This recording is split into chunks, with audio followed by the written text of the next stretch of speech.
Boa tarde a todos. Hoje nosso tema será planejamento, planejamento educacional, planejamento de ensino. Inicialmente vamos estar refletindo sobre planejamento, né? O que é o planejamento? Então, o planejamento seria esse processo contínuo de prever alcance de objetivos. E qual seria, então, a necessidade do planejamento? Então, a necessidade do planejamento seria organizar de forma sistemática o que você vai fazer, tentando o alcance dos objetivos. Então, esse planejamento ele é uma ação inerentemente humana. O homem, desde os seus primórdios, planejou. Então, o planejamento ele tem uma dimensão orgânica, no sentido da organização das ações, tem um início, um desenvolvimento e uma culminância nesse trabalho, e sempre guiado pelo alcance de objetivos. O planejamento também tem uma característica dinâmica. À medida que você pensa, age, reformula suas ações, consegue alterar os passos que você previu e, dessa forma, ir adequando as suas ações à trajetória na busca dos objetivos. Então, para Smith, o planejamento ela é uma ação orgânica e que unifica à medida que você tem ações previamente pensadas e essas ações previamente pensadas, elas se originam numa realidade e elas fazem previsão para a transformação daquela realidade. Então, você tem um dado, esse dado não corresponde ao que você desejaria, então você dá unidade a essas ações, tendo em vista a superação daqueles obstáculos. Então, a atividade de planejar, ela é uma ação do homem, própria do homem, sobre o mundo, para alterar essa realidade.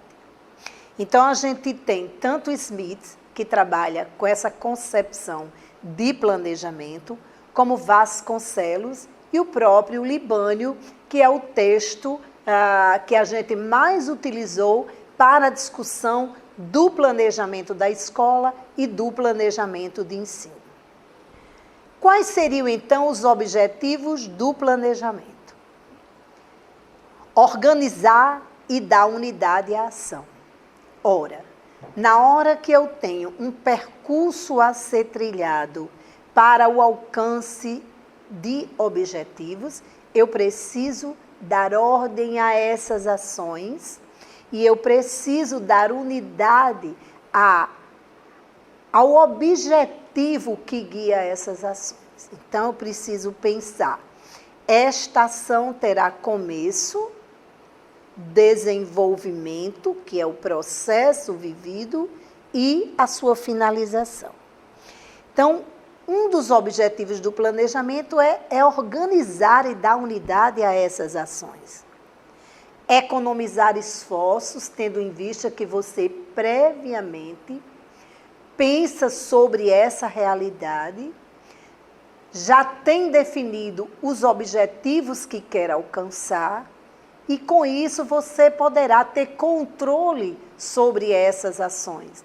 À medida que a gente se afasta desses objetivos, a gente consegue repensar essas ações no processo e alterá-las, tendo em vista esses objetivos.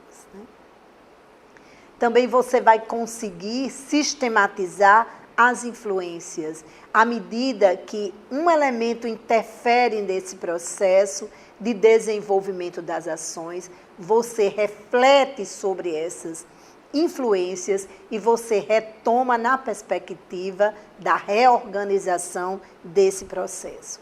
Todas essas ações, elas vão possibilitar os resultados desejados. Uma aproximação maior do que você previu e do que você quer alcançar.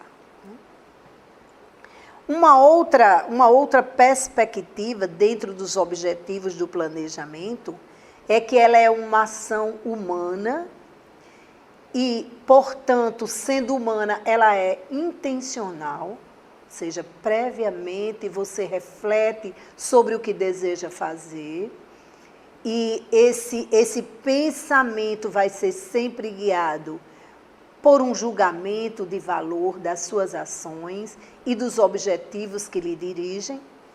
E, ao mesmo tempo, ele vai se tornar uma necessidade do sujeito que age.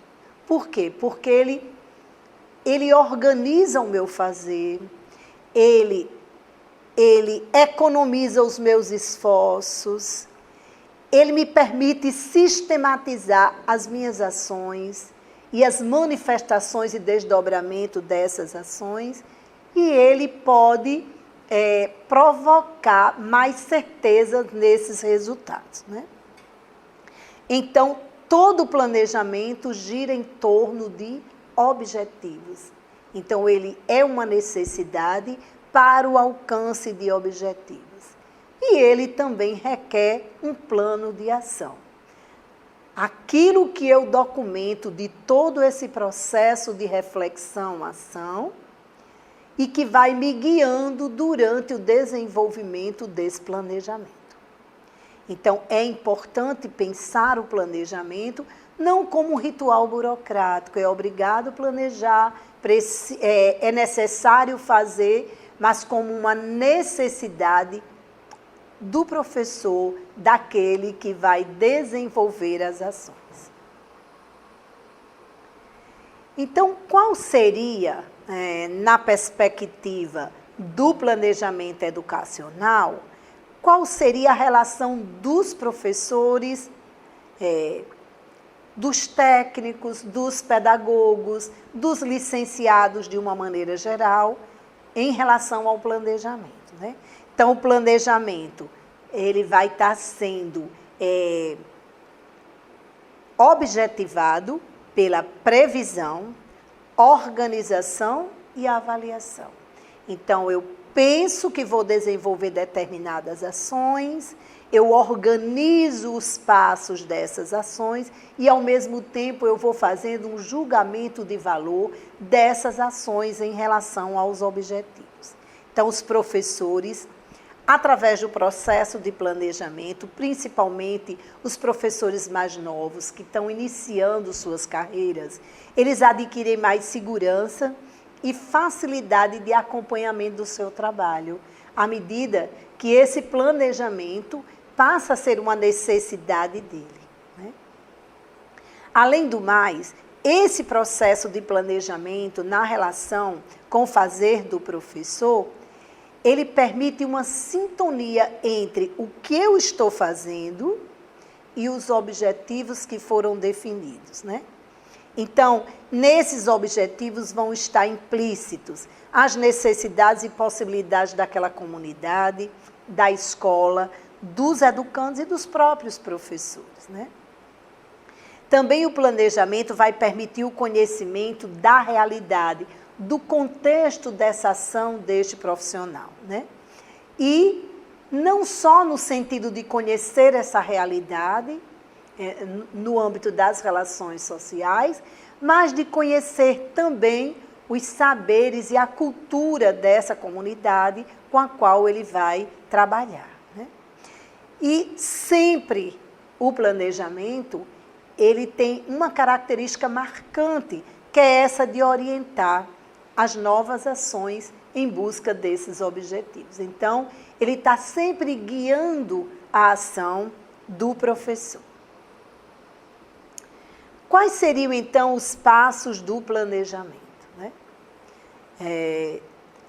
os autores, eles apresentam pelo menos 4 os principais passos, que alguns chamam sondagem, outros diagnóstico dessa realidade. Nesse diagnóstico estão as características da escola, da comunidade, né, da cultura daquela localidade, dos saberes e aprendizagens daquele grupo. Então, esse diagnóstico, ele traz uma radiografia daquele espaço e daquele grupo com o qual as ações serão desenvolvidas, né? Depois ele vai trazer um segundo momento, que é a elaboração, que vai exigir da gente uma sistematização teórica e uma previsão, né, com um caráter flexível.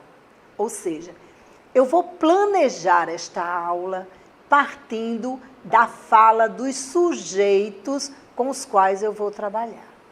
A partir dessas falas, eu vou tentar trazer os elementos que estão relacionados àqueles conceitos que eu preciso trabalhar com eles, e eu vou flexibilizando avanços e recuos, né, complexidades dentro dessas ações para o alcance desses objetivos, né?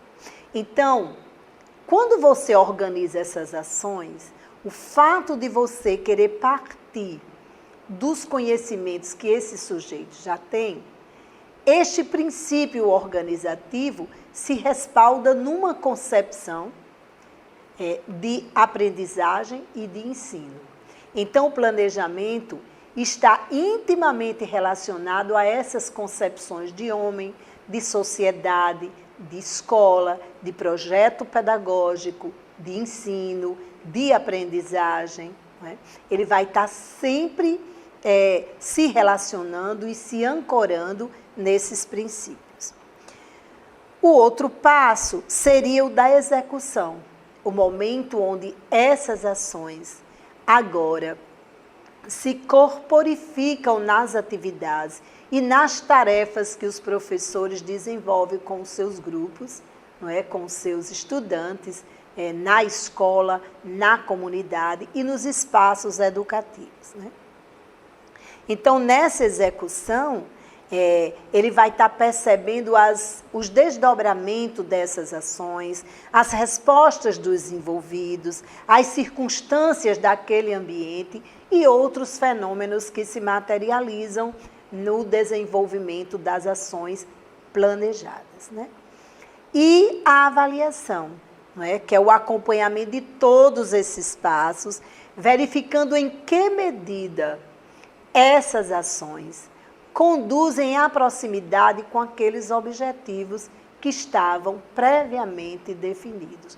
Ou quais as necessidades de rever alguns objetivos, desmembrá-los e alguns passos nesse processo de execução, não é, das ações para o alcance e garantia desses resultados que você busca. Então, o planejamento tem 4 passos: sondagem, diagnóstico, elaboração, execução e avaliação. Então, como ele é um processo contínuo, esses passos, eles não acontecem em estanque, mas eles se comunicam permanentemente num movimento contínuo. Quais seriam, então, os componentes do planejamento?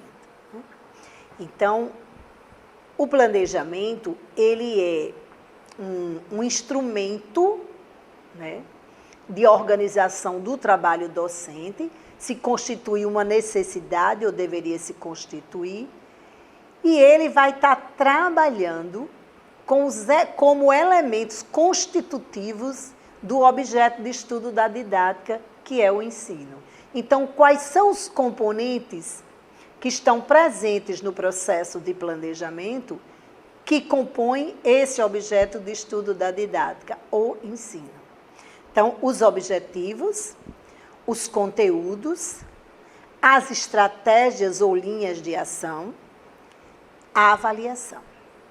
Então, os objetivos, eles aparecem numa perspectiva ampla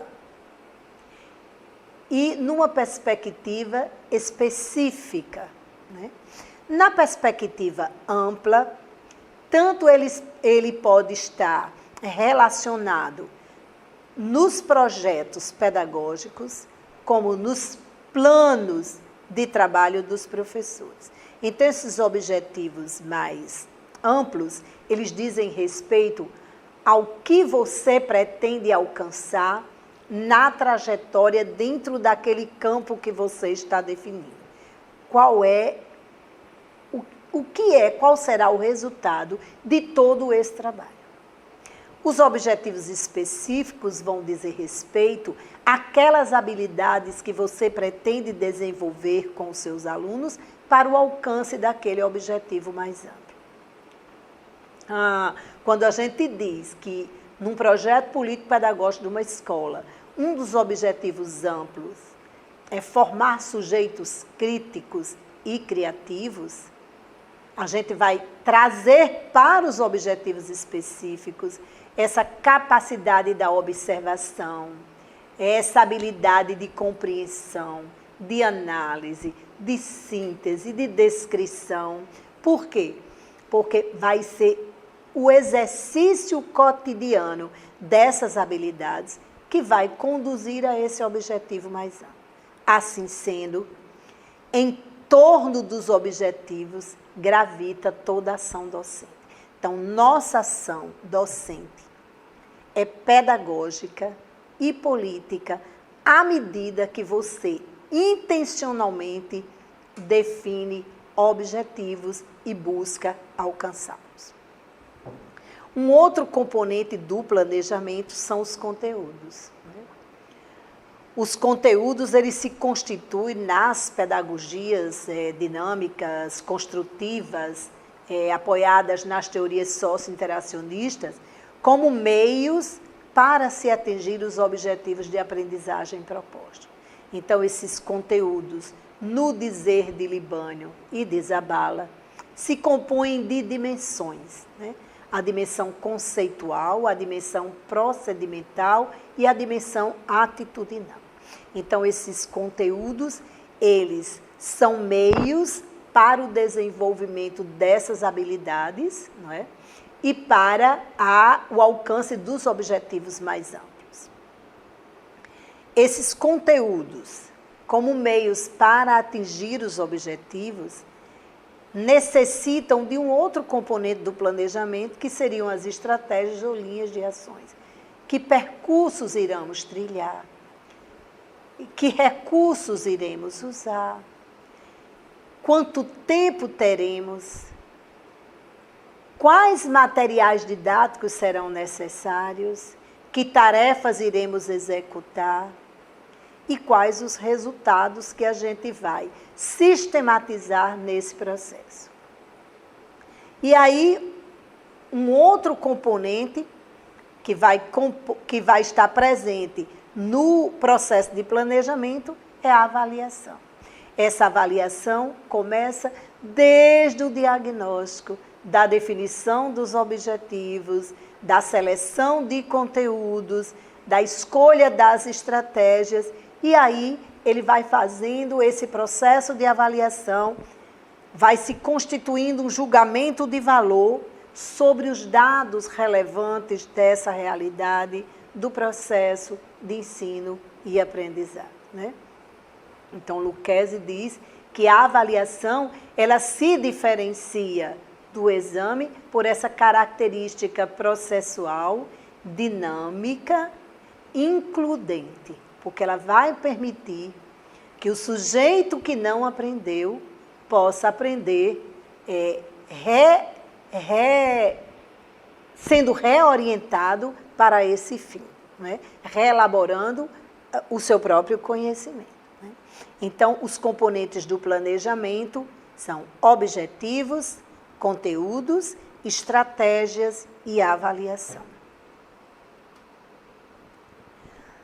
É interessante que a gente diferencie esses dois conceitos, planejamento e plano, né?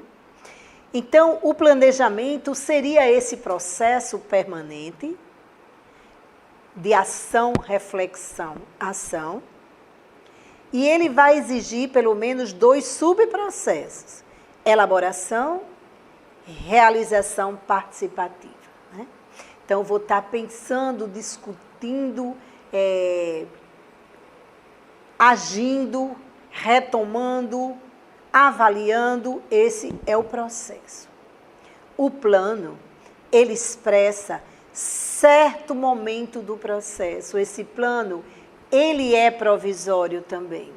À medida que eu registro o que eu pretendo, não consigo atender a tudo que eu registrei, repenso, reflito sobre essas ações, altero, avanço, retrocedo. Por isso ele é um registro provisório, ele me guia, não é, para o alcance desses objetivos e eu posso modificar. Não é? Então, os tipos de planos de ensino, atividades didáticas, né, que vão compor esse processo de registro e que pode estar abrangendo um curso inteiro, uma unidade ou uma aula. E aí a gente tem vários níveis de planejamento, né? Planejamento, inclusive, no âmbito de um país, no campo da educação. Você vai planejar a educação de um país. A participação, as discussões, os diálogos, as instituições representativas no campo da educação, no âmbito educacional. E aí, no final, a gente tem um Plano Nacional de Educação. Depois, a gente pode ter um Plano Estadual de Educação, de acordo com cada realidade, com cada estado, com as suas necessidades. Depois, a gente tem um Plano Municipal de Educação. E depois a gente vai ter um nível de escola, que seriam os projetos político-pedagógicos, né? Planos de unidade, que seria essa escola pensando cada etapa de cada ano e de cada etapa da educação básica que ela oferta. E o plano de ensino, ou a de aula, no âmbito da mão do professor, aquele que ele cotidianamente registra, revê, faz balanços e retoma para prosseguir no seu trabalho. Então, planejamento para Vasconcelos, Libânio e Smith seria esse movimento do pensar, articular de forma intencional um roteiro de ações com vistas nos objetivos. E o plano seria parte desse processo, aquilo que está no papel, uma anotação do que você pensou, intencionou, previu e realiza. Então, essas anotações expressam o plano. E o processo, incluindo essas anotações, todas as relações de intencionalidades, de diagnósticos, de previsão, o processo de planejamento. Então, planejamento, um processo contínuo de ação, reflexão, ação. O plano, o que pode ser registrado de todo esse processo, para que o professor possa estar se amparando durante o desenvolvimento de suas aulas, de seu curso, de seu projeto. Alguns conceitos de planejamento. A partir da necessidade de solucionar um problema ou de alcançar algum objetivo, eu penso em formas de agir. Essa forma, caminho a ser seguido para alcançar um objetivo, seria o processo de planejamento. Então, você percebe esse conceito de planejamento com alguns atributos que lhe são inerentes. Pensar, agir, ação contínua, reflexão. Né? Reflexão desse agir. Há uma defesa também de uma concepção, um conceito de planejamento, como sendo fruto da movimentação social, e consiste em pensar, refletir e agir, documentar e fazer a comparação entre pensamento e ação, a fim de realizar satisfatoriamente uma atividade. Então, sempre pensar no processo de planejamento é entender, compreender toda a dinâmica, não é, necessária de uma ação articulada de forma sistemática e intencional para o alcance de determinados objetivos previamente definidos, né? Então, os objetivos, eles guiam toda a ação planejada. Para Vasconcelos, ele diz que há dimensões no processo de planejamento e que precisam ser consideradas, né? Ele diz que uma das dimensões é a realidade. Essa realidade é objetiva. Essa realidade objetiva diz respeito à localidade, à cultura, às relações da comunidade com a escola, a representação dessa escola nessa comunidade, a cultura dessas pessoas, a relação dessas pessoas com essa escola, as perspectivas criadas por elas em relação a essa instituição. E isso só será possível compreender a partir de uma reflexão sobre essa realidade. A finalidade. Então, essa dimensão da finalidade, ela também é reflexiva, ou seja, qual é o fim, com que objetivo eu penso e reflito essa realidade para implementar ações. Então, essa realidade, ela me norteia, ela é guiada por concepções de homem, de sociedade, de aprendizado, de ensino. Então, essa é uma outra dimensão do processo de planejamento. Também tem a dimensão do plano de mediação, a partir do momento em que há intencionalidades e que, para que essas intencionalidades se corporifiquem em ações, então exige-se que uma pessoa, que um profissional capacitado para isso, ou seja, formado com uma formação adequada, fará todo esse processo de organização e de reflexão dessa realidade com vistas ao alcance de objetivos, né? Uma outra dimensão é que esse planejamento precisa ser participativo. As pessoas precisam estar dialogando sobre essa realidade e as pessoas precisam compreender a incompletude das ações isoladas, partilhando as ideias na perspectiva do alcance dos objetivos, né? No processo de planejamento, esse sujeito da reflexão precisa ser o sujeito da ação e da decisão, né? Então, ele não age inconscientemente, ele age buscando o controle dessas ações. E a motivação é para atender às necessidades, superar os obstáculos e alcançar o almejado. Então, considerando essas dimensões, uma outra é a probabilidade maior de concretização. Ou seja, quanto mais tenho conhecimento da realidade, maior possibilidades terei de enfrentar os desafios, superar os obstáculos e fazer através das intervenções, né? Uma outra dimensão é que ele deve propiciar uma postura nesse sujeito para fazer as coisas por inteiro. Ou seja, eu tenho um comprometimento com essa realidade e eu preciso, não é,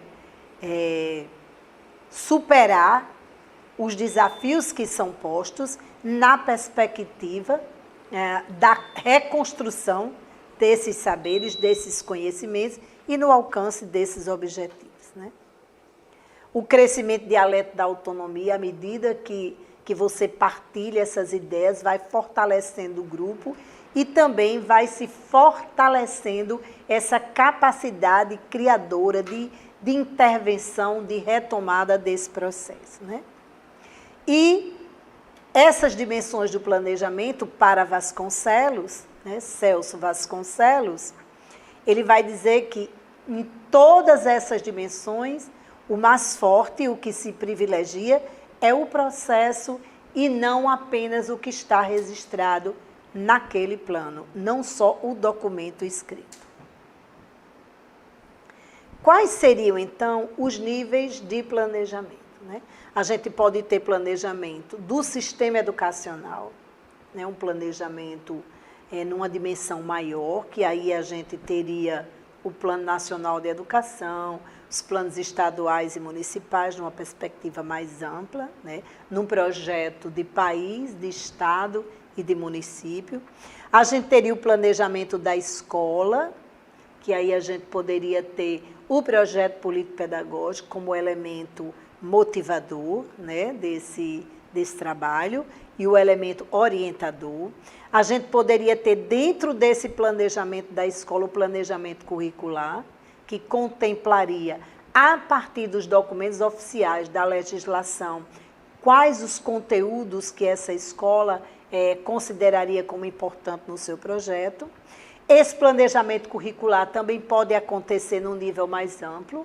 No caso, as diretrizes curriculares, elas são leis que emanam para a organização de um currículo maior, mais amplo. A própria Base Nacional Comum Curricular, né? Uma base mais ampla, um currículo para o país inteiro. E pode também estar na dimensão da escola a partir dessas referências. O planejamento de aula, ou seja, um projeto de ensino-aprendizagem, com planos de unidade, projetos de trabalho, e a partir desses planejamentos e desses projetos de ensino-aprendizagem, chegaria aí até o plano de aula diário do professor.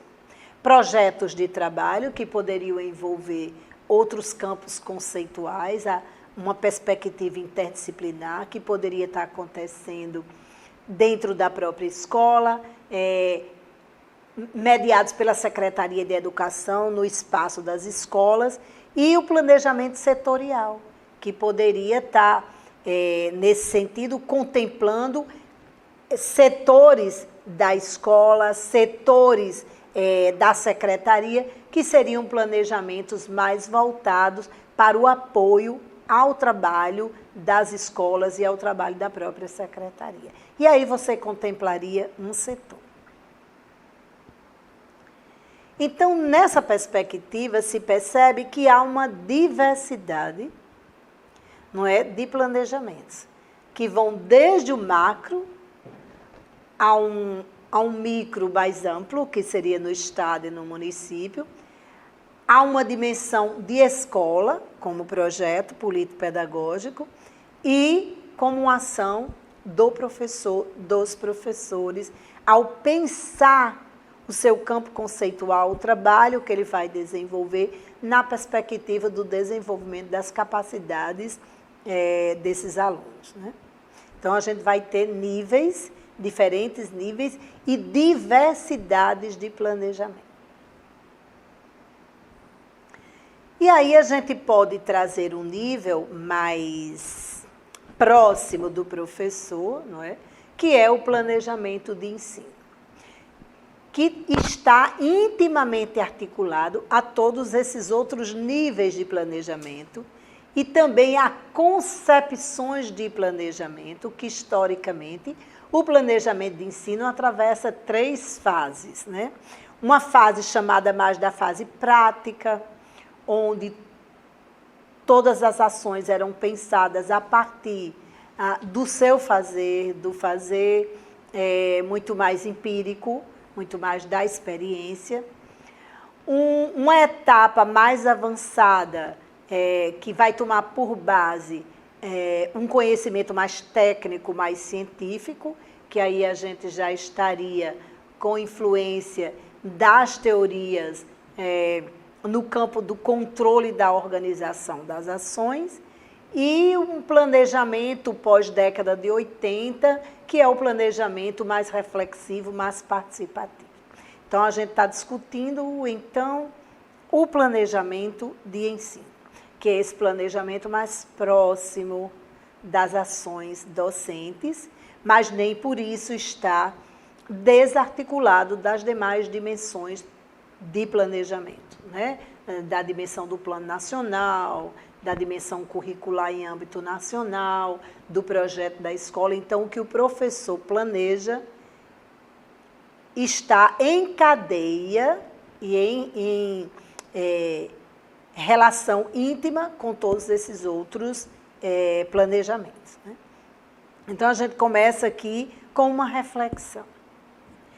Diante de muitos caminhos para partir em busca do coelho, que fugiu com o relógio, Alice encontra um gato no alto de uma árvore. E aí Alice pergunta para o gato: o senhor poderia me dizer, por favor, qual caminho que devo tomar para sair daqui? O gato responde: isso depende muito de para onde você quer ir. Alice responde: não me importo muito para onde.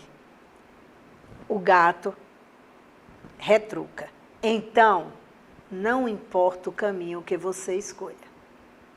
Então, isso é um trecho da literatura Alice no País das Maravilhas. E a gente traz esse trecho para conduzir uma reflexão sobre esse processo de planejamento. E mostrar que esse trecho, ele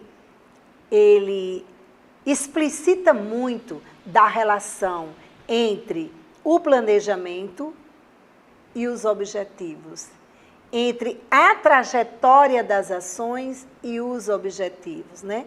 Se você não sabe aonde quer chegar, não importa que caminho seguir, porque você não sabe o seu objetivo, você não tem clareza de onde vai ancorar.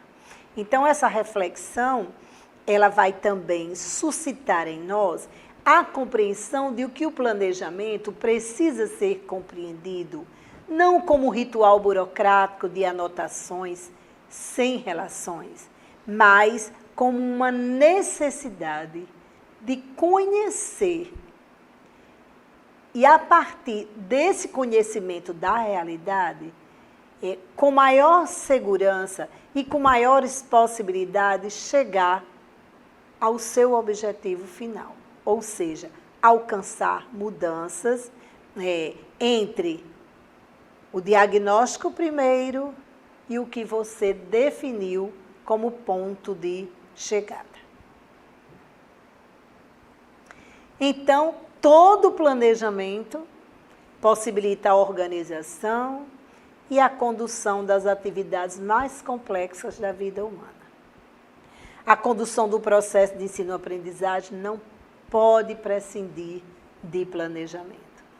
Então, se aprender é um ato, é uma ação complexa, o ensino também é uma ação complexa, que precisa ser planejado, pensado, refletido sistematicamente. Então, o planejamento de ensino deveria estar alicerçado no planejamento curricular e visa o direcionamento sistemático das atividades a serem desenvolvidas, tanto dentro como fora da sala de aula, com vistas a facilitar o processo de construção desses estudantes, dos educandos, e o alcance desses objetivos, né?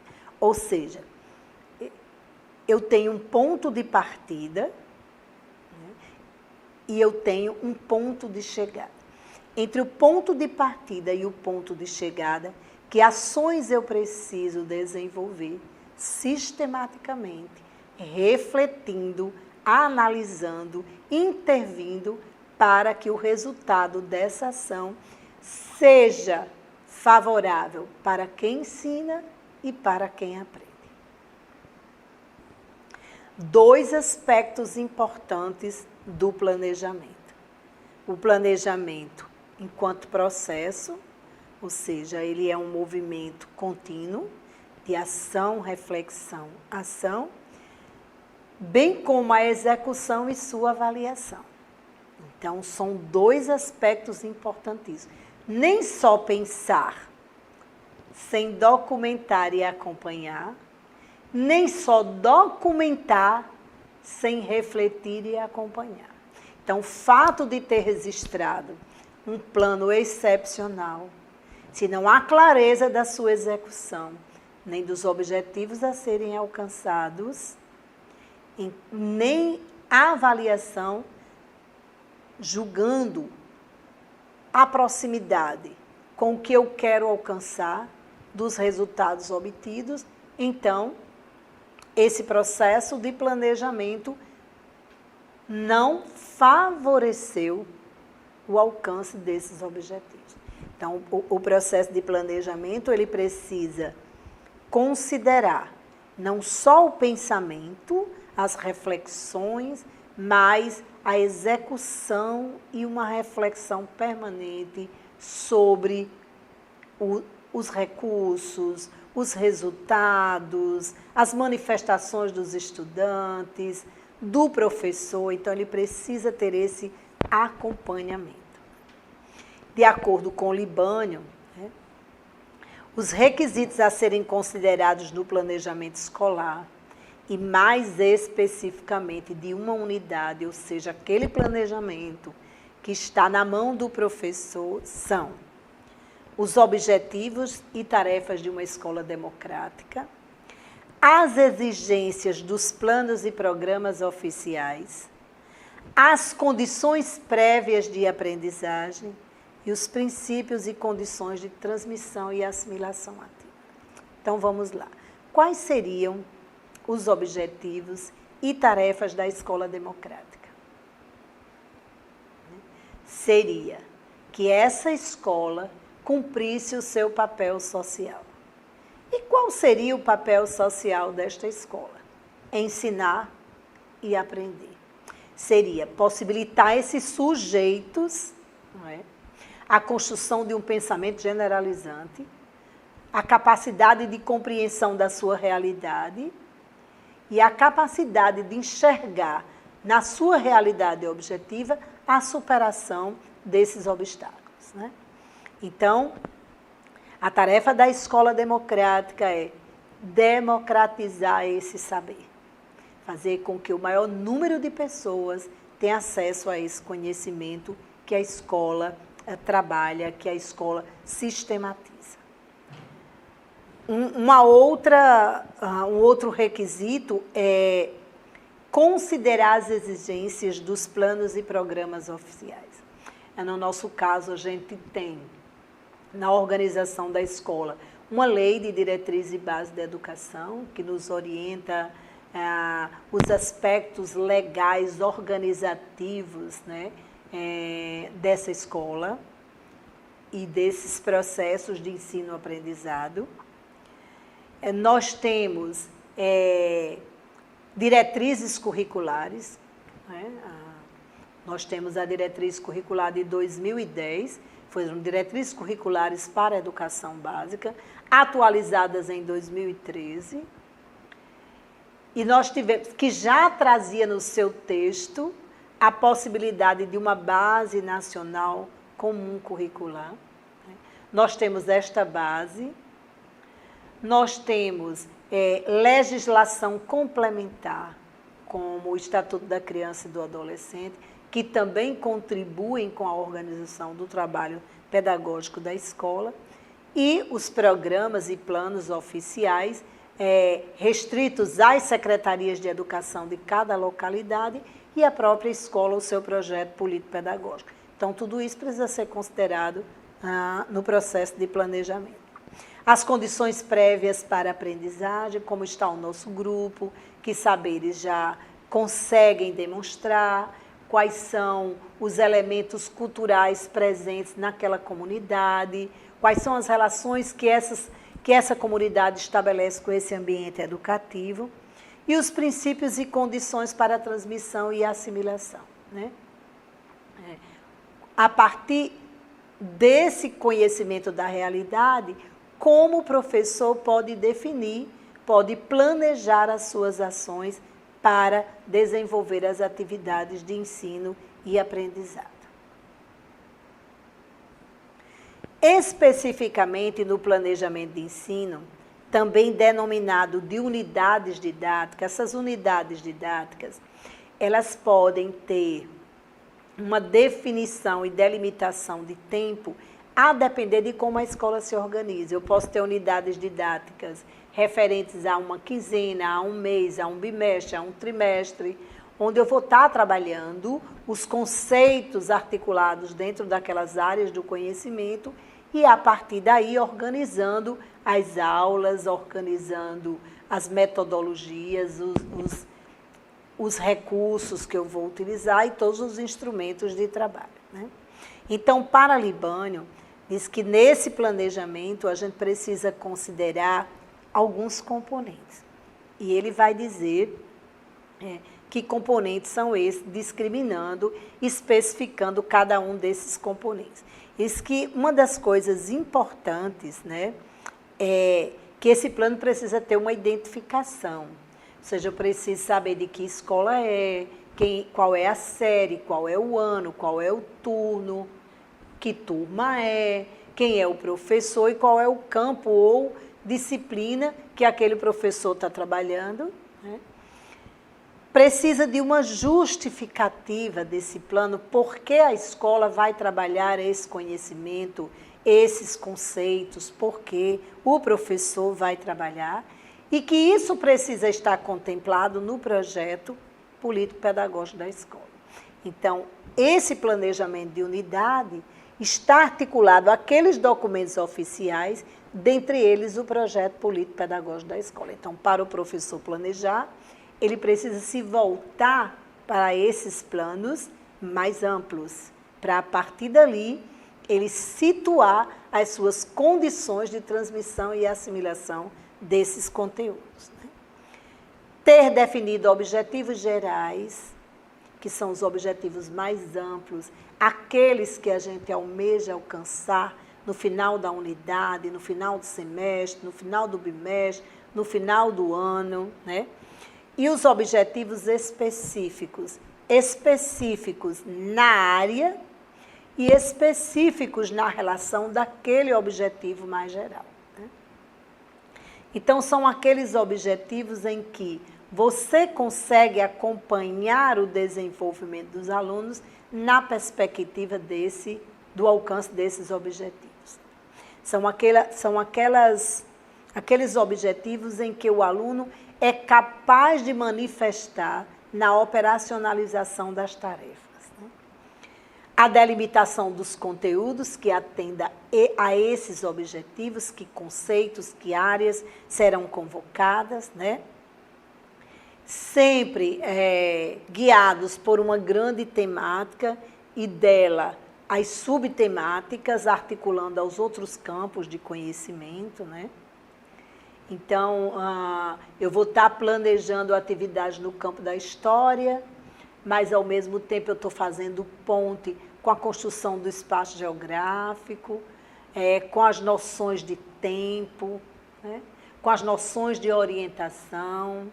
Eu estou recorrendo à matemática para compreender como a contagem do tempo se dá. Eu estou recorrendo à língua, então estou fazendo a delimitação desses conteúdos, mas pensando naquelas condições de transmissão e assimilação ativa nesse processo de aprendizagem. O desenvolvimento metodológico, ou seja, que estratégias eu posso estar utilizando, né? Que tarefas estão sendo desenvolvidas pelo professor e pelos alunos, que recursos eu preciso utilizar, que tempo eu preciso dispor para desenvolver essas atividades e a avaliação dos processos de ensino-aprendizagem. O que eu ensinei se aproximou daquele objetivo? Essa proximidade foi muito próxima, bem perto ou está distante? Como é que esse aluno se comporta na construção desses conceitos, né? E, em seguida, que instrumentos também eu vou utilizar para fazer essa avaliação? Se eu vou utilizar a oralidade, se eu vou utilizar instrumentos que permitam a descrição, que permitam o texto, não é? A construção de modelos. Então, vou definir que instrumentos de avaliação eu vou utilizar. E as referências que eu utilizei para construir aquele plano, que vão estar dando suporte às minhas atividades, às minhas tarefas e que vão me ajudar a construir aqueles conceitos previamente definidos. O plano de unidade, assim sendo, é esse documento escrito. O planejamento de uma unidade passa por toda essa reflexão. E o plano, que é o documento escrito, vai expressar a organização do professor, que materializa um determinado momento daquele processo de planejamento, né? É a apresentação de forma organizada de um conjunto de decisões que vão sendo tomadas, né, durante o processo de ensino-aprendizagem. E ele é também um instrumento de ação e de comunicação entre o professor e o aluno, entre o professor e os pais, entre o professor e os demais professores, entre o professor e a coordenação pedagógica e entre professores, alunos e comunidade escolar. As unidades didáticas, elas são denominadas de unidades didáticas porque elas têm um eixo organizativo. O que seria isso? Ela tem um tema geral e dentro desse tema estão subordinados temas menores que vão compor as atividades com aquele, a depender do nível, da série ou ano daqueles estudantes. Então, cada unidade didática tem um tema central e vai sendo detalhado em tópicos. Inclusive, detalhado também os diálogos entre os campos conceituais, a área da língua com a área da matemática, com a área das ciências sociais, das ciências naturais. Então, esse plano de unidade vai fazendo esse mapeamento. Então, o que é que caracteriza uma unidade didática? Formar um todo homogêneo, haja visto, tem tema central e os temas subordinados, que giram em torno de uma ideia maior. Exemplo, nós vamos trabalhar com o ambiente. Então, dentro desse meio ambiente, nós vamos fazer um recorte para os vegetais. Então, nesse recorte para os vegetais, as ideias vão estar girando em torno desse tema maior, que são os vegetais como componente do meio ambiente. Então, esse tema, ele precisa manter entre esses tópicos uma relação significativa, inclusive indo visitar outros campos conceituais, né? Indo visitar a geografia para ver em determinada região qual a vegetação que prevalece, o que é que caracteriza a vegetação daquele lugar, não é? O que é que não era natural naquele lugar, mas foi introduzido como planta, né? E como o homem explora essa relação dos vegetais com a natureza, com o solo. Então, vai ter um eixo que vai estar guiando essas discussões e esse diálogo deve ser sempre um diálogo bem significativo. Ter um caráter de relevância social, porque você precisa estar trabalhando na perspectiva do enfrentamento da dinâmica dessa realidade, né? E também para provar que esses conteúdos que a escola trabalha, eles são conteúdos vivos. Eles não estão apenas registrados em folhas, né, de papel, mas eles têm uma história de produção da humanidade. Os homens produziram esses conhecimentos e eles precisam estar vivos na experiência social concreta dos alunos, na realidade objetiva. Então, o planejamento de uma unidade de ensino vai se constituir essa proposta de trabalho do professor, né, para uma unidade ou para um conjunto de aulas, né? Isso está tanto na perspectiva de Libânio como de Vasconcelos. Então, ele passa a ser a orientação do seu fazer cotidiano. Não vai caber o improviso, haja vista você ter todo um caminho, um percurso desenhado, né? Você, ao detalhar esse plano, você passa a compreender todo o processo, de modo que você vai fazendo alterações, ratificações, retificações no processo, né? E, pelo próprio detalhamento do plano, dá a esse professor essa facilidade de transitar na organização desses conteúdos e das atividades que ele pretende desenvolver. Então, se ele planejou determinado trabalho e esse trabalho não foi a contento, então não precisa dele improvisar, porque ele tem todo o percurso desenhado, ele pode retomar esse conteúdo, ele pode fazer ponte com outro professor, ele pode buscar uma atividade extra, ele pode utilizar uma metodologia com sala de aula invertida. Então, ele vai ter condições de intervir sem precisar improvisar. Né?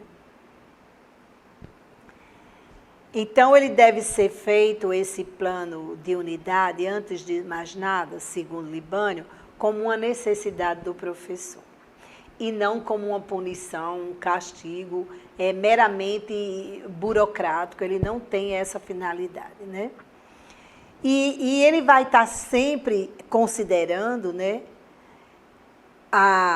o suprimento das condições prévias de aprendizagem. Porque ele vai estar, isso eu não dá para trabalhar agora, mas eu preciso retomar, se for por esse caminho, será melhor, trazer outros objetos de leitura vão facilitar a compreensão desse conceito, e ele vai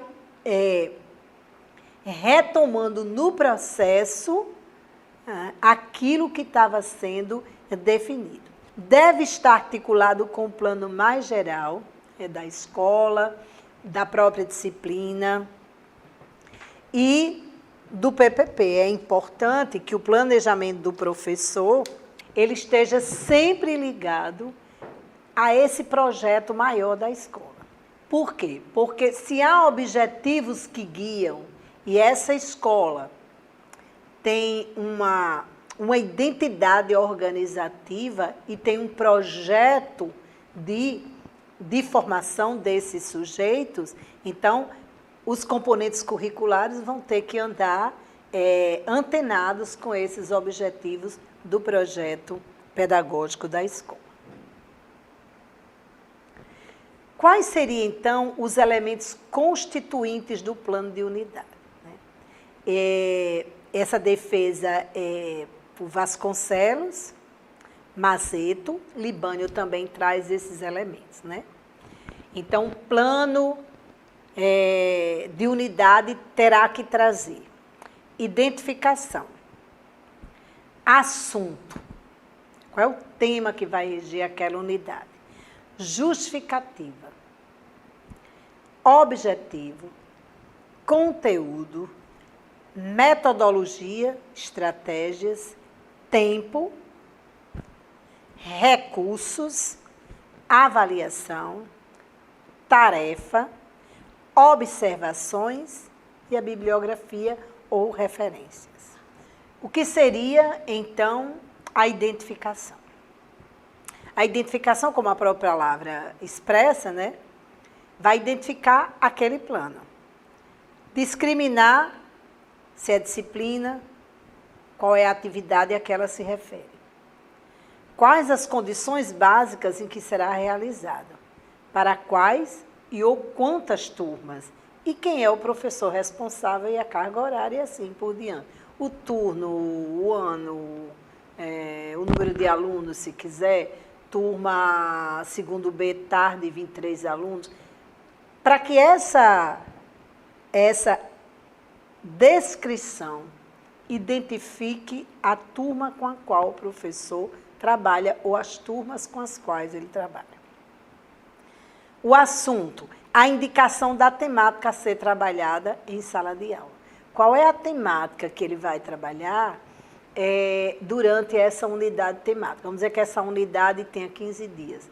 Então, ele está trabalhando a questão do tempo, né? O tempo histórico e o tempo físico. Então, ele vai trabalhar essa temática. Esse assunto vai estar lá e, logo em seguida, ele vai explicitar as necessidades percebidas no grupo que justificam o desenvolvimento daquele tema.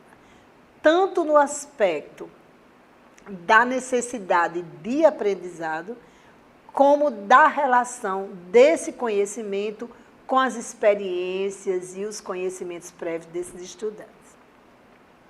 O objetivo, tanto os objetivos gerais como específicos, né? Você pode trazer numa unidade temática, terminando essa unidade temática, eu espero alcançar pelo menos esses 2 objetivos mais gerais, e eu quero trabalhar recorrentemente esses objetivos específicos, né?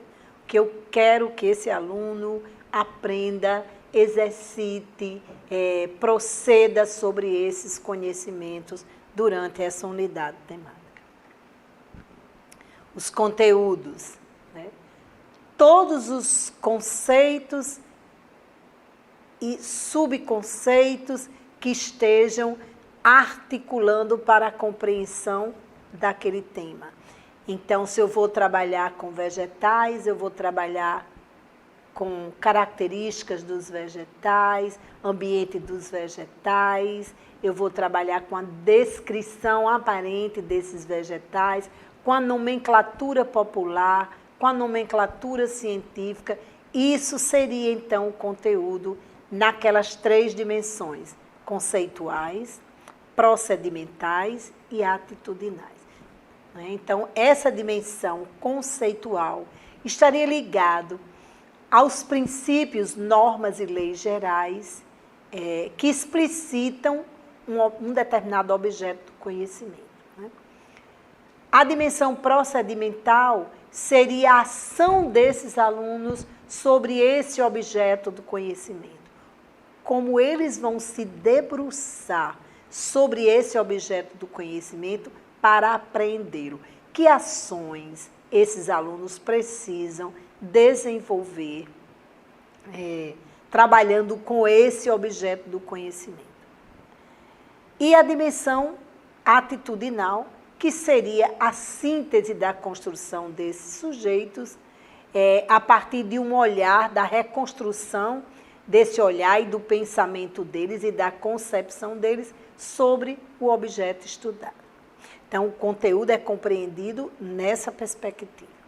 A metodologia, que seria todos os procedimentos de ensino, técnicas utilizadas e estratégias que vão ser utilizadas no desenvolvimento daquele assunto.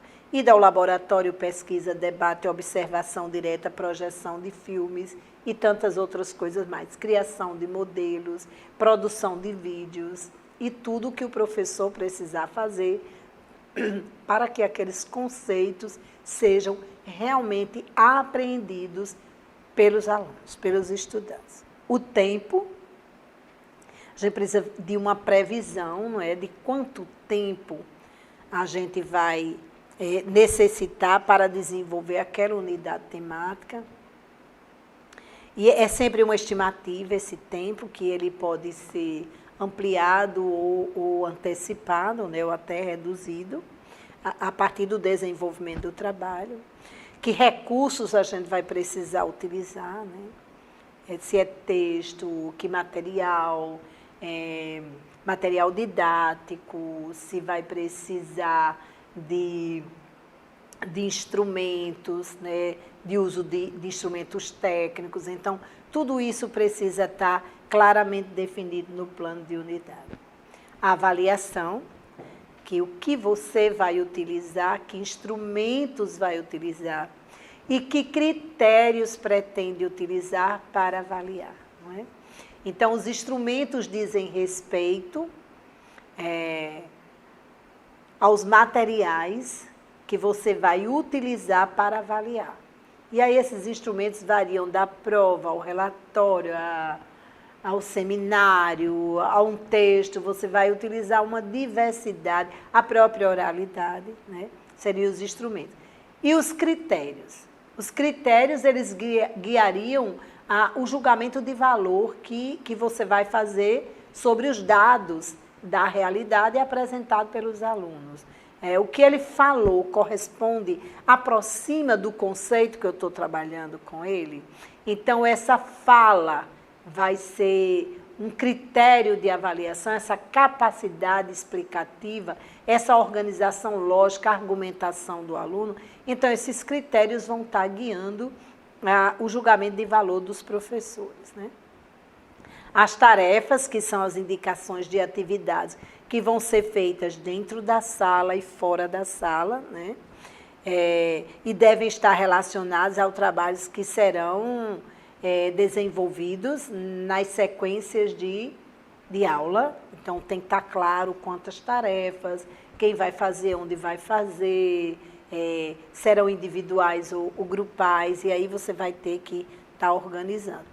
E as observações, que se relacionam também com o princípio da avaliação, né? Nesse caso, essas observações podem se constituir em registro dos professores, a construção de dossiês que possam estar orientando o desenvolvimento dos alunos, né?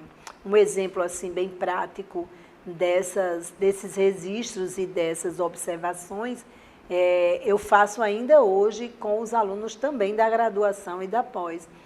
Eu vou anotando as suas falas, os seus questionamentos, eu vou anotando aspectos da sua argumentação que me chamam a atenção e que ao longo dos nossos encontros vão se constituindo também um material de avaliação. Então, essas observações também são importantes para nós, quando nós não atingimos, sabemos quando uma aula não corresponde àquilo que a gente planejou e desejava que ela rendesse, né? Então, ela também vai nos permitir essa reflexão das nossas ações, essas observações. Alguns professores até chamam de balanço da aula, né? Os alunos também fazem essas observações em relação ao professor. E a bibliografia ou referência, não é? Que é tudo que você utilizou, de sites, de livros, de artigos, de obras, clássicos da literatura, tudo precisa estar anotado, né? E você pode, inclusive, trazer o próprio livro-texto que os alunos se utilizam e, quando você utilizar outras referências, colocar como referências complementares, né? E essas referências precisam também ter cuidado para corresponderem às normas definidas pela ABNT, como referendar uma obra que você utilizou. E, para os alunos das séries já mais do 5º ano em diante, já ir aprendendo como ele referencia textos que ele estudou, obras que ele leu, fazendo parte da formação acadêmica e da construção acadêmica da autonomia desse sujeito, da autonomia desses estudantes. É importante também lembrar que, na preparação das aulas, o professor deve ler e reler os objetivos, né? Tanto os gerais, daquela unidade e da escola de uma maneira mais ampla, como os do seu próprio campo conceitual, da sua área. Ele está sempre se reportando a esses objetivos, considerando o nível, a série, o ano em que ele trabalha e a sequência dos conteúdos no plano de ensino. Quando ele organiza aqueles conteúdos ali, há uma estrutura lógica, um encadeamento lógico daqueles conteúdos é interessante que esse professor possa estar o tempo inteiro se guiando por esses objetivos, considerando que inicialmente a gente disse que os objetivos, eles são o eixo em torno do qual gravita toda a ação docente. Então, nosso trabalho se guia por objetivos. Então, no âmbito do planejamento, esses eram os conceitos mais importantes que a gente precisava trazer. E sempre lembrando que mesmo a gente tomando como referência um livro tão importante como esse, Didática, de Libânio, que traz uma discussão sobre a importância do planejamento, a história do próprio planejamento, a gente precisa também lembrar que esse planejamento, ele evolui da sua fase mais prática, né, até uma fase mais avançada, e essas mudanças e alterações no processo de construção da compreensão do planejamento, ele também vai estar permeando as concepções didáticas das pedagogias, né? Essa concepção de cada pedagogia. A exemplo disso, então, essa fase mais prática do planejamento, ela estava muito ligada a essa primeira compreensão de como ensinar tudo a todos, né? Depois ela vai tomando uma configuração muito mais técnica, pensando em que o ato de aprender seria organizado considerando essa coisa da técnica do fazer. E, posteriormente, a gente vai percebendo que esse planejamento vai dando lugar a uma necessidade de refletir essa realidade onde a gente vai agir. Então, essa é uma evolução histórica no campo do planejamento de ensino, né? E a grande contribuição da compreensão dessa evolução e dessa articulação com as pedagogias é o que a gente percebe no que Vasconcelos tenta nos transmitir, né? Pontua na sua obra.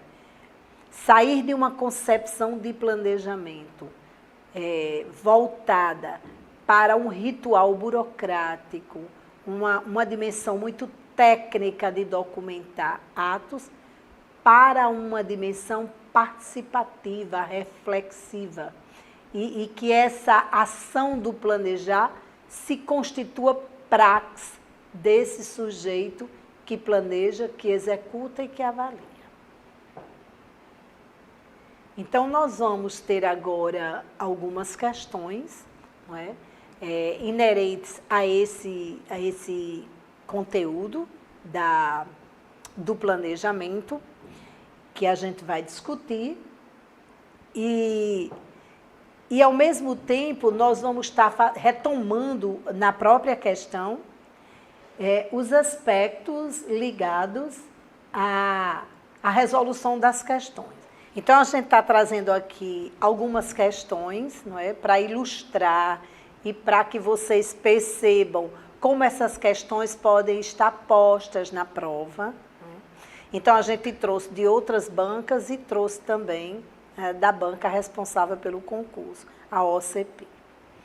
Então, vamos lá. A primeira questão é: o planejamento de ensino é uma das atividades profissionais mais relevantes dos professores. Planejar é um ato por meio do qual o professor estabelece uma série de decisões baseadas em diferentes conhecimentos profissionais.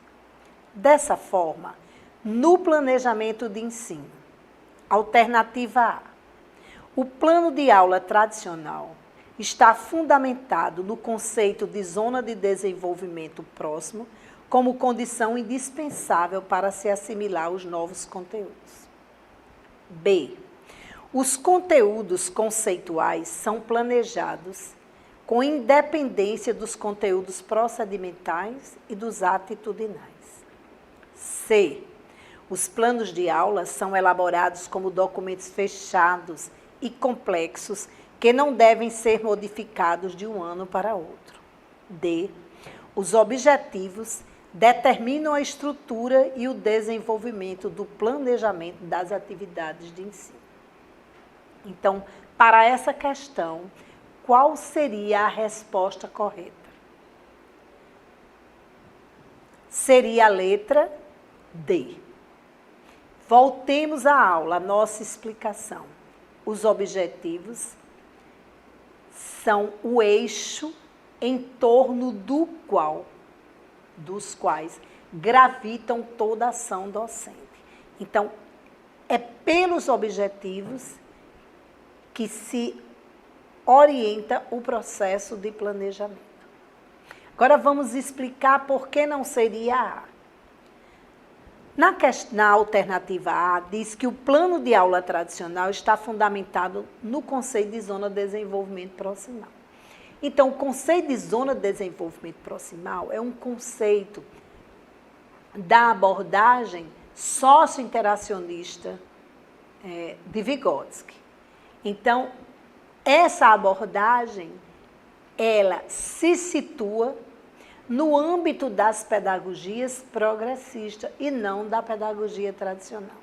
No âmbito da pedagogia tradicional estão a aprendizagem por memória, por repetição, as aprendizagens definidas a partir da descrição do conceito e não da construção do conceito, as instruções programadas. Então, a zona de desenvolvimento proximal é um conceito vygotskiano que trabalha com as aprendizagens prospectivas, ou seja, a defesa é que a escola deve atuar nesta zona de desenvolvimento proximal, considerando que o mais importante na construção da aprendizagem é aquilo que o aluno faz com a ajuda de outrem, porque ele sinaliza o momento em que ele se encontra e a ajuda do outro efetiva aquele saber que estava latente. Então, por isso, não seria letra A. Os conteúdos conceituais são planejados diferentes? Não, porque esses conteúdos denominados conceituais, procedimentais e atitudinais são dimensões que compõem um conteúdo. Então, cada conteúdo contém as dimensões conceituais, procedimentais e atitudinais. Então, o que é que caracteriza um conceito? O conceito é um construto social organizado e validado a partir de leis e princípios da ciência. Então, o conceito de mamífero exige que esse aluno caracterize o mamífero, diferencie ele de outras categorias, isole o atributo essencial do mamífero, que seria nascer da barriga da mãe, mamar. Mas para que ele construa esse conceito, ele precisa proceder sobre esse conceito. E aí ele vai observar, ele vai comparar, ele vai descrever, ele vai observar mamíferos com aparências e habitats diferentes. Então, isso é a ação do aluno sobre esse conceito. E a partir do momento que ele compreende essas relações, ele vai agora poder usar a linguagem para explicitar o conceito de mamífero no nível de compreensão a que ele chegou. E aí ele vai ter uma outra postura diante desse conceito, uma outra atitude. Portanto, as dimensões conceituais, procedimentais e atitudinais formam uma unidade reflexiva de cada conteúdo. Os planos de aula são elaborados como documentos fechados, né? O próprio processo de planejamento abre essa possibilidade e o registro de parte desse processo, ele é possível ser alterado, modificado, adequado, é possível retroceder, avançar. Então, a alternativa aqui seria que os objetivos é que determinam todo o percurso desse processo de planejamento.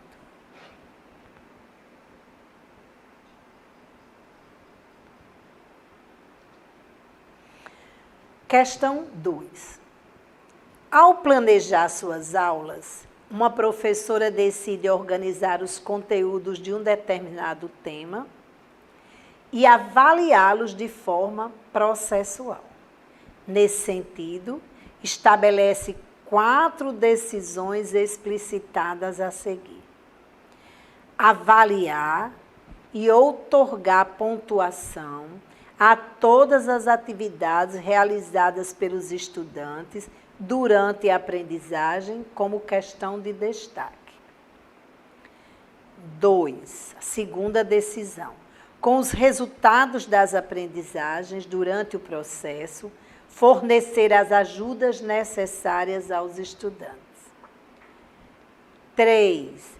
Anotar falas significativas, o desempenho e as dificuldades apresentadas pelos estudantes em fichas de acompanhamento para ter um perfil da aprendizagem da turma. Decisão 4. Limitar a avaliação, a apreciação sobre a aprendizagem conceitual dos estudantes. Então, vamos lá. Das decisões explicitadas, as que se mostram coerentes com as propostas de avaliação processual são: a alternativa aqui, voltemos para cá e vamos analisar. A alternativa correta seria a letra B, onde estão incluídas as decisões 2 e 3, considerando a avaliação de forma processual. Quer dizer, a avaliação não começa nem termina num único instrumento, né? A avaliação não se restringe só à pontuação das atividades, né? Então, pontuar as atividades simplesmente não significa dizer que eu estou dando oportunidade a que esse aluno reveja o que ele não conseguiu a contento. E limitar a avaliação somente à aprendizagem conceitual dos estudantes negaria toda a manifestação dessa aprendizagem a partir da elaboração deles, das reflexões feitas sobre esse objeto de conhecimento. Então, a alternativa correta aqui seria a decisão 2 e 3. Com os resultados intervir, não é? Porque ele vai oferecer, fornecer as ajudas que esses estudantes estão precisando, anotar todas as falas, o desempenho, as limitações apresentadas e, a partir daí, ter um perfil da aprendizagem da turma para poder intervir. Então, a alternativa correta aí seria a letra B. Né? As proposições 2 e 3, letra B. 3. O planejamento de unidades didáticas pelo professor é uma das atividades fundamentais que implica uma tomada de decisões. Ele exige diversos conhecimentos profissionais sobre o ensino e a aprendizagem. Nesse tipo de planejamento, os conteúdos selecionados e organizados permitem definir os objetivos gerais da unidade didática. B. A metodologia deve possibilitar a organização e a sequenciação de atividades e tarefas estruturadas, considerando as experiências e os interesses dos estudantes de forma flexível. C. A unidade didática deve ser estruturada numa sequência de atividades independentes, segundo objetivos específicos. D. Os procedimentos de avaliação devem ser usados de forma contínua, privilegiando a dimensão quantitativa da avaliação em relação à subjetividade que qualquer avaliação apresenta. Então, qual seria aqui a alternativa correta? A alternativa correta é a letra B, quando diz que a metodologia deve possibilitar a organização e a sequenciação de atividades, de tarefas estruturadas, considerando as experiências e os interesses dos estudantes. E essa metodologia ela vai estar considerando isso, flexibilizando determinados níveis e tipos de tarefa, né? Então, por que não seria A? Porque os conteúdos selecionados e organizados são definidos pelos objetivos e não são eles que definem os objetivos, certo? AD. A unidade didática deve ser estruturada numa sequência de atividades independentes, numa sequência de atividades articuladas, né? E ela vai seguir tanto os objetivos gerais como os objetivos específicos, né? E os procedimentos de avaliação precisam não somente privilegiar a dimensão quantitativa, mas a qualidade do trabalho construído pelos estudantes. Então, a alternativa aqui, letra B. Questão de número 4. Relacione as colunas e assinale a alternativa com a sequência correta. Essa é uma questão da banca AOCP. Então, ele apresenta 3 níveis de planejamento. Planejamento do sistema de educação, planejamento da escola, planejamento curricular, 4, e planejamento de ensino-aprendizado. E ele quer que a gente agora estabeleça uma relação entre os planejamentos e o grau de amplitude desses planejamentos. Então, vamos lá. Parâmetros curriculares nacionais. É o planejamento do sistema de educação, é o planejamento da escola, é um planejamento curricular ou é um projeto de ensino-aprendizado? Veja, os parâmetros curriculares dizem respeito a um planejamento do currículo. Ele é um parâmetro porque ele se coloca como proposição, como uma orientação, mas ele diz respeito a um planejamento curricular. Então, seria 3. Plano Nacional de Educação. Então, é um plano muito amplo e ele vai resultar de um planejamento de todo o sistema educacional, de todo o sistema de educação, né? Então, seria 1. Seria planejamento do sistema de educação, seria o Plano Nacional de Educação. Planejamento da escola. Aquele grande plano que a escola faz, que traz dentro dele toda a dimensão filosófica, situacional e operativa da escola, e que seria de responsabilidade do conjunto da escola para elaborar esse planejamento, seria o projeto político pedagógico, né? Seria, então,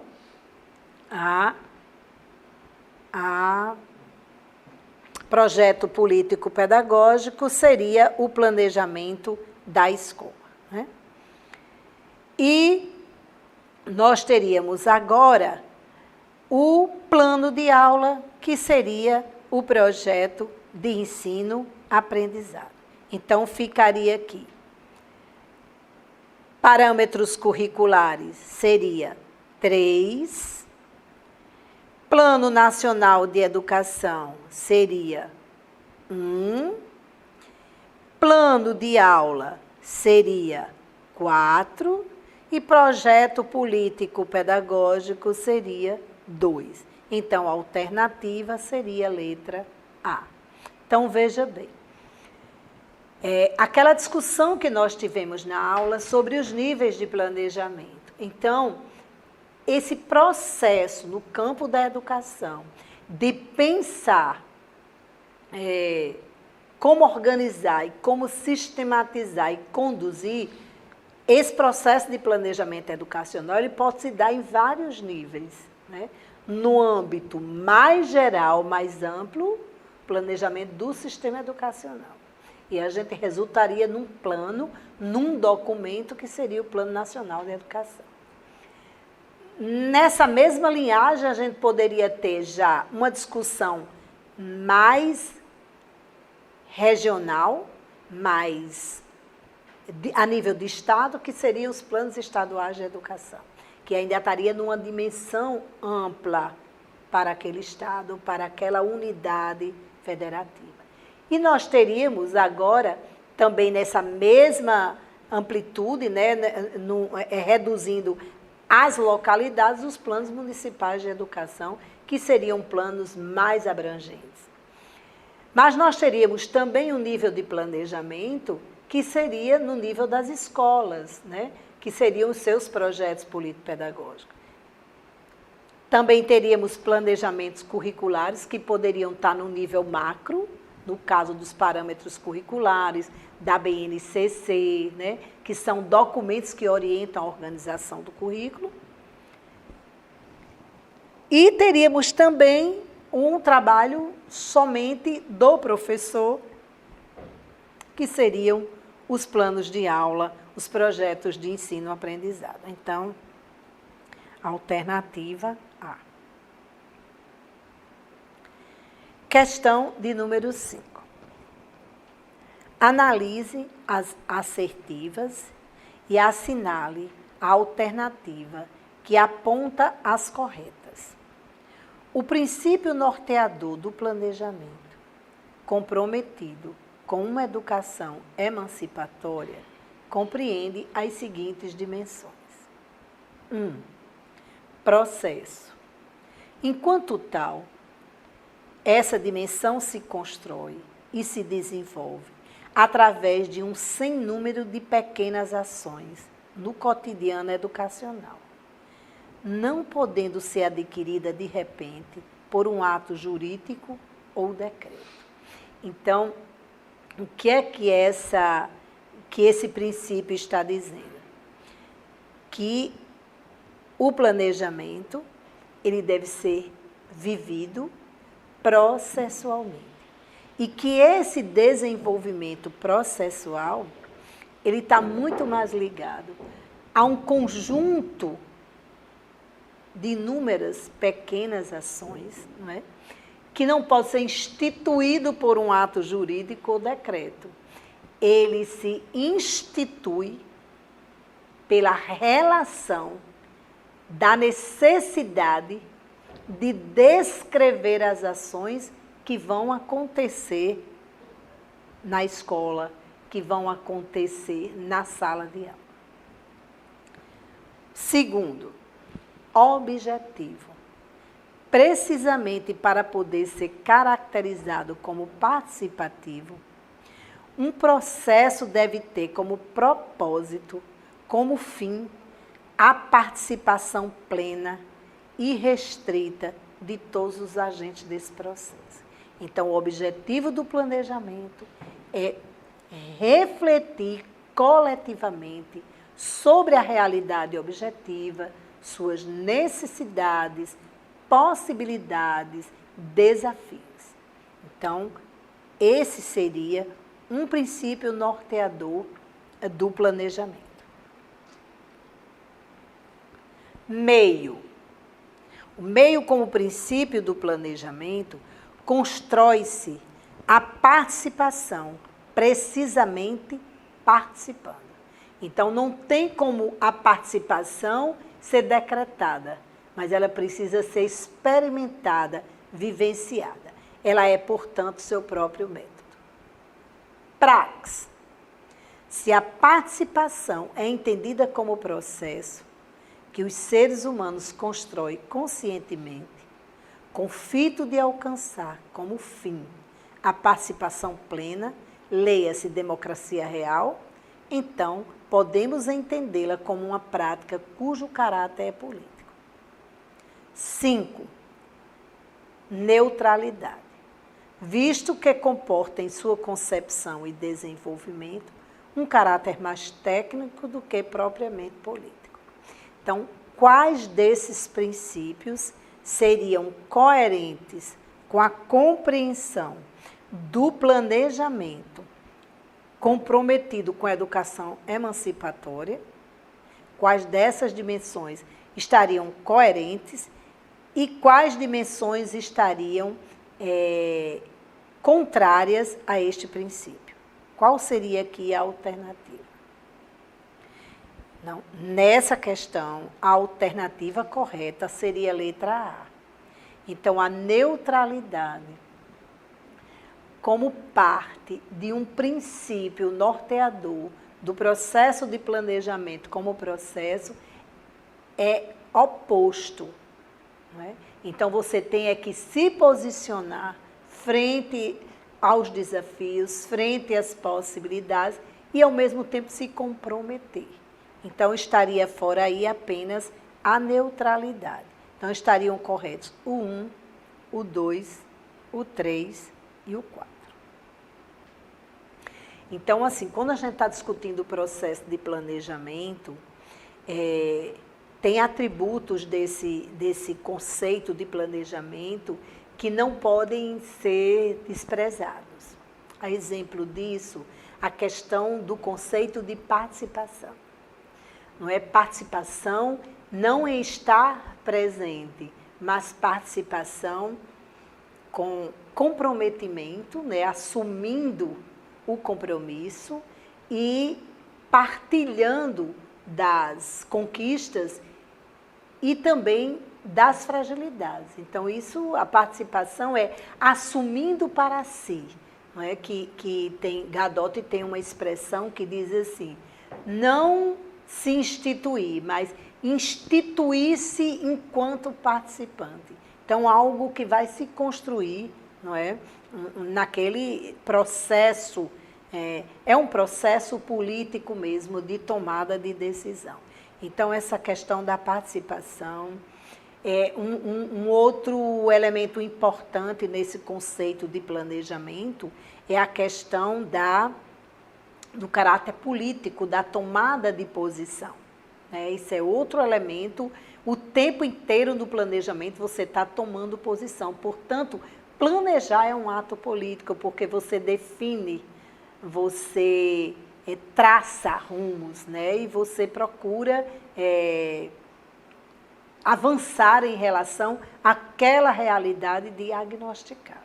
Então, esse é outro elemento assim, muito importante na construção das respostas que dizem respeito ao processo do planejamento na perspectiva de um processo democrático de decisão.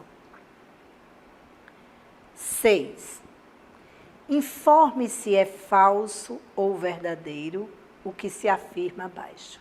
E a seguir, assinale a alternativa com a sequência correta. Ao considerarmos o planejamento de ensino de forma estreitamente vinculado às relações que se produzem entre a escola e o contexto histórico-cultural em que a educação se realiza, tem-se como principais diretrizes. Então, o que é que o enunciado está dizendo? Se a gente considerar o planejamento de ensino de forma estreitamente vinculada às relações sociais que se produzem entre a escola e o contexto histórico-cultural em que a educação se realiza, a gente precisa considerar alguns princípios. Então, vamos lá. A ação de planejar implica a participação de todos os elementos envolvidos no processo. Isso seria verdadeiro ou seria falso? Lembrando do que eu antecipei, né, agora há pouco, que eu disse assim, a participação é um atributo no conceito de planejamento que é indispensável. Então, a ação de planejar implica a participação de todos os envolvidos no processo. Então, ela seria verdadeira. A próxima. A necessidade de se priorizar a busca da unidade entre a teoria e a prática. Então, essa unidade entre a teoria e a prática é o que a gente chama de prax, né? Essa unidade consciente da articulação entre teoria e prática. Então, é necessário no processo de planejamento que essa articulação teoria e prática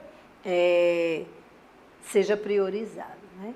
Então, os fundamentos teóricos que orientam essa ação precisam estar coerentes com a concretização dessas ações, né? Com a dimensão do fazer. Então, ela seria também verdadeira, né? O planejamento deve partir da realidade concreta e estar voltado para atingir as finalidades da educação básica definidas no projeto coletivo da escola. Pensa bem, o planejamento deve partir do diagnóstico, da sondagem, da realidade objetiva. Está voltado para atingir as finalidades, os objetivos da educação definidas no projeto coletivo da escola. Nesse projeto coletivo, ele vai estar articulado com os documentos oficiais, com a legislação, com os princípios organizativos e, acima de tudo, com a articulação disso com a realidade onde essa escola se situa, as condições prévias de aprendizagem desse sujeito. Então, esse planejamento deve sim partir da realidade e deve primar pela transformação dessa realidade. Então, ele seria também verdadeiro. O reconhecimento da dimensão social e histórica do trabalho docente. Então, veja bem, o processo de planejamento compreendido nessa dimensão político, social, então ele vai dizer respeito a essa dimensão histórica do trabalho dos professores, não é? Então, esse processo de planejamento, ele compõe um atributo essencial do ser professor. É saber pensar, agir, executar situações que vão possibilitar a capacidade, o desenvolvimento das capacidades desses sujeitos. Então, essa dimensão precisa ser considerada, né? O reconhecimento de que esse trabalho do professor tem uma dimensão social e histórica. Então, também seria verdadeira. Portanto, a alternativa dessa questão seria a letra C, e ela também é uma questão da OCP, sobre planejamento. Então, voltando aqui, quando nós estamos tratando do processo de planejamento, conforme nós discutimos na parte mais teórica, né, nessa tarde, então a gente percebe o processo de planejamento como uma ação docente, mas essa ação docente, ela não é estática, ela não é a mesma desde a história do ato, dos primeiros momentos do ato de ensinar. Não é?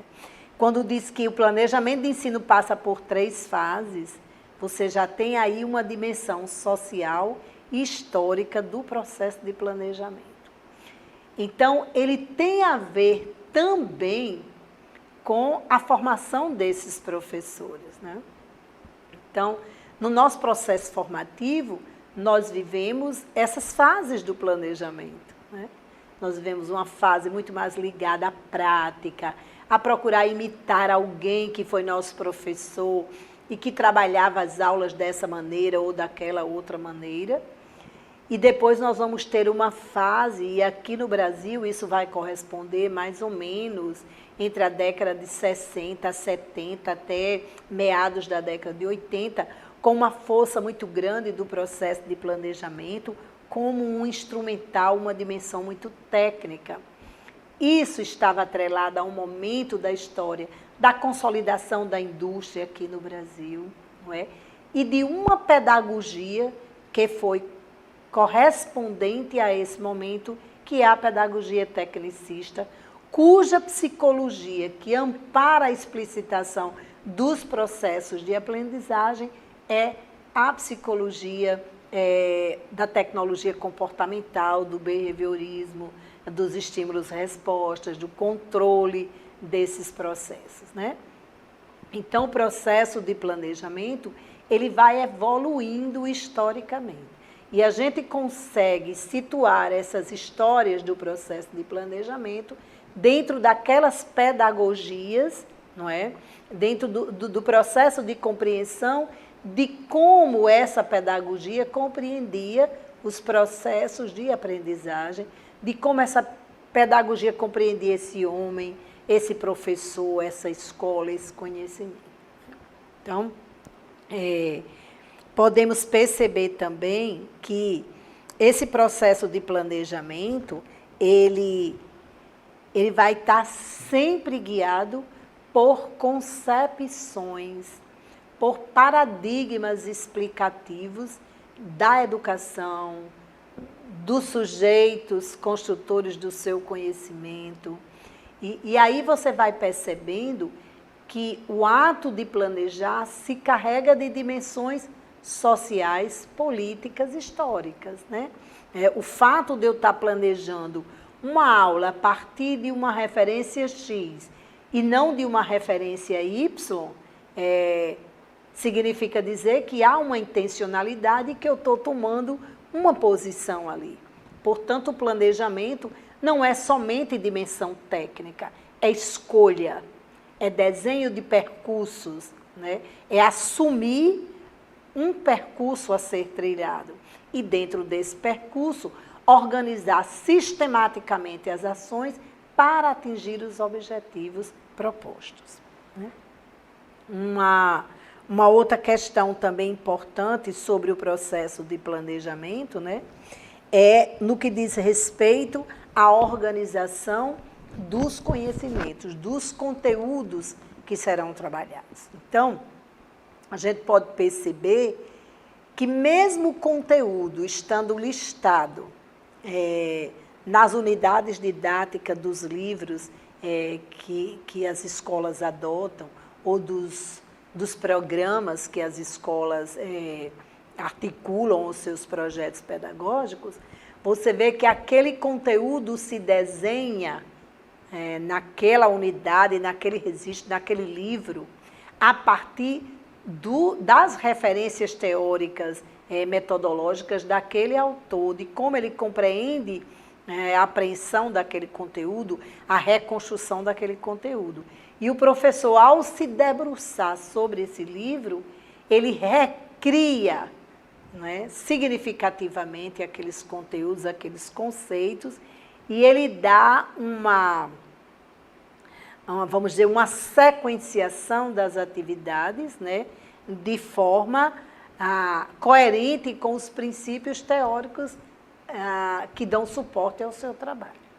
Então, o processo de planejamento, ele precisa ser compreendido a partir desses elementos constitutivos, né, os conteúdos, partindo dos objetivos, conteúdos, procedimentos metodológicos e avaliação, mas tudo isso é contextualizado, situados numa dada pedagogia, ancorados num paradigma explicativo dos processos de construção do conhecimento, de como se aprende, de como se ensina, de princípios norteadores no campo da avaliação, né? De que avaliação nós estamos falando, e como síntese disso tudo, então a gente teria um processo mais participativo, um processo compreendido para além de um instrumental técnico, mas de uma necessidade do professor como mediador do processo de aprendizagem.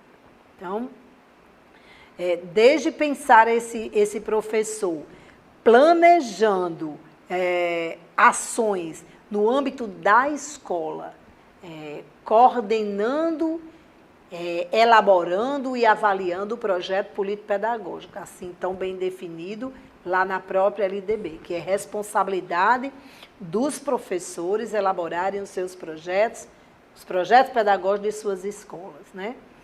Então, a partir desse momento, e daí por diante, o professor sendo responsável para traçar o percurso que ele vai seguir junto à sua turma, pensando não só nos objetivos dos campos e das áreas dos conhecimentos que ele trabalha, mas nos objetivos maiores daquela escola. Então, nós encerramos aqui essa discussão sobre o processo de planejamento. Trabalhamos aí as questões tanto da banca como de outras bancas, fazendo um recorte para a questão do planejamento em seus níveis, do planejamento das unidades de ensino e dos planos de aula como instrumento de ação docente.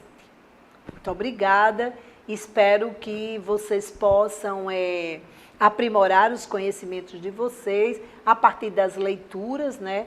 Tem alguns autores citados no próprio slide que vai conduzindo vocês a um aprofundamento da temática do planejamento. Muito obrigada.